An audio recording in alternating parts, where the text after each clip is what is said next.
Hey everyone, welcome back to my channel. कैसे हो guys? I hope आप लोग अच्छे होंगे, मस्त होंगे और खुश होंगे। तो गाइस, आज की इस वीडियो में मैं बात करने वाली हूँ stop over thinking in every decision. जब मैंने सोचा था इस टाइप की यूट्यूब वीडियोस बनाने के बारे में, तब मेरे अंदर भी न जाने कितने तरीके की थॉट आती थी कि क्या ये चीज़ काम करेगी, क्या मैं ऐसे वर्क करूँ या मैं वैसे वर्क करूँ, क्योंकि मैं एक निश पे कंटिन्यू नहीं कर पा रही थी, क्योंकि मुझे समझ में नहीं आ रहा था कि मैं किस निश पे वीडियोस बनाऊं। और इसीलिए मुझे बहुत सारी थॉट मेरे दिमाग में चल रही थी, पर मैं कुछ कर ही नहीं पा रही थी। मैं इतनी ज़्यादा कंफ्यूज थी कि मैं लाइफ में करूँ तो करूँ क्या, क्योंकि जो कर रही थी मुझे उसको नहीं कंटिन्यू करना था, और जो चीज़ मैं करना चाहती थी उसके बारे में मुझे कोई आइडिया नहीं था। तो मैंने उस फ़ेज़ में कैसे अपने आप को सँभाला, किस तरीके से इस सिचुएशन तक खुद को आगे कंटिन्यू रखा है। तो गाइज़, जब मैं उस फ़ेज़ पे थी, तब मेरे अंदर बहुत कन्फ्यूज़न था कि मैं किस निश पे अपना वीडियोज़ बनाऊँ, क्योंकि उस समय मुझे स्किन केयर रिलेटेड वीडियोज़ भी बनानी थी, और सम ब्लॉगिंग टाइप वीडियोज़ भी बनानी थी। बट मुझे समझ में नहीं आ रहा था, क्योंकि उस टाइप की वीडियोस बनाने के लिए बहुत मेहनत की ज़रूरत पड़ती है गाइस। स्किन केयर से रिलेटेड मैं वीडियोस बना सकती हूँ, क्योंकि मैं उसे फॉलो करती हूँ वीकली। तो फिर उससे मेरा निश एक ही निश पे वीडियोस नहीं रहेगा, जिसकी वजह से मैं वो वीडियोस अपलोड नहीं करती। फिर भी मैं शॉर्ट्स में वो एक दो क्लिप ऐड कर देती हूँ गाइस। जो भी मैं स्किन केयर रिलेटेड शॉर्ट्स डालती हूँ, उसका व्यूज़ बहुत अच्छा जाता है।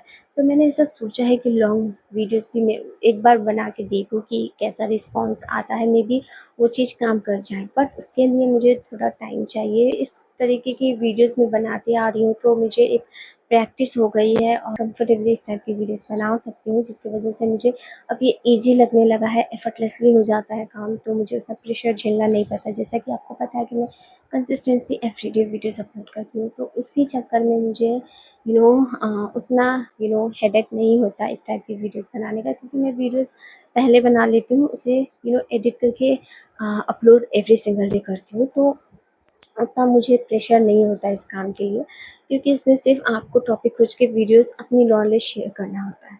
तो ये काम आप कंटिन्यू कर सकते हो। स्टार्टिंग डेज में अगर आपको कंसिस्टेंटली वीडियोस अपलोड करना है, तो ऑब्वियसली आप कुछ ऐसा वे चुनोगे जिससे आप कंसिस्टेंटली इस यूट्यूब की जर्नी पे काम कर सको।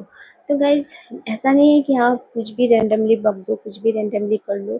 नहीं, मैं कुछ भी शेयर करती हूँ तो अपने नॉलेज से, अपनी जर्नी से रिलेटेड ही शेयर करती हूँ। जो भी मैंने सीखा होता है या फिर जो भी मेरी थिंकिंग होती है, उस चीज़ से रिलेटेड ही मैं आपको अपना पॉइंट ऑफ व्यू बताती हूँ। तो ये चीज़ ऐसा नहीं है कि ये चीज़ मेरे पहले मुझे बहुत ईज़िली आता था, मुझे बहुत अच्छे से ये चीज़ में मैं वीडियोज़ बना लेती थी। नहीं, इस चीज़ पे भी मैं आज अगर इतनी अच्छे से काम कर पा रही हूँ, तो वो है प्रैक्टिस।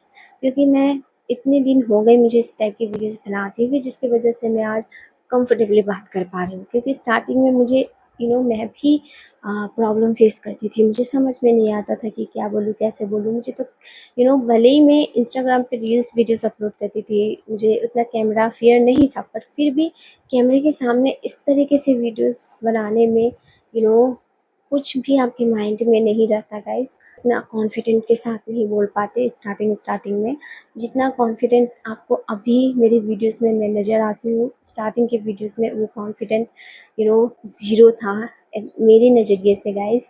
क्योंकि मैंने ये चीज़ नोटिस की है अपनी जर्नी पे। मेरी वीडियोस में बहुत ऐसी इम्प्रूवमेंट्स हुई है। आई नो परफेक्ट नहीं हूँ मैं, मुझे और भी बहुत इम्प्रूवमेंट्स की ज़रूरत है, बट फिर भी पहले की वीडियो से अभी बहुत सारी इम्प्रूवमेंट्स आई है। मैंने भी उस समय बहुत ओवरथिंकिंग किया, बहुत कन्फ्यूजन था माइंड में, फिर भी जो भी थॉट मेरे अंदर आए मैंने उसे फॉलो किया, और आज मैं इस सिचुएशन पे हूँ। तो अगर आप भी ऐसे सिचुएशन पे हो जहाँ आप कन्फ्यूजन है, आप ओवरथिंकिंग कर रहे हो, आपको समझ में नहीं आ रहा है, जो भी आपके अंदर थॉट आ रहे हैं गाइस, उसे फॉलो करते चले जाओ। रास्ते आपके खुलते चले जाएंगे। आप समझते चले जाओगे कि लाइफ में आगे आपको कैसे बढ़ना है, और आप कंसिस्टेंटली वर्क कर पाओगे। ऐसा मैंने किया है, सो मैं आपको वही बता रही हूँ। तो आई होप आपको वीडियो आज का अच्छा लगा हो। Thank you so much for watching this video. मिलते हैं नेक्स्ट वीडियोस पे। बाय।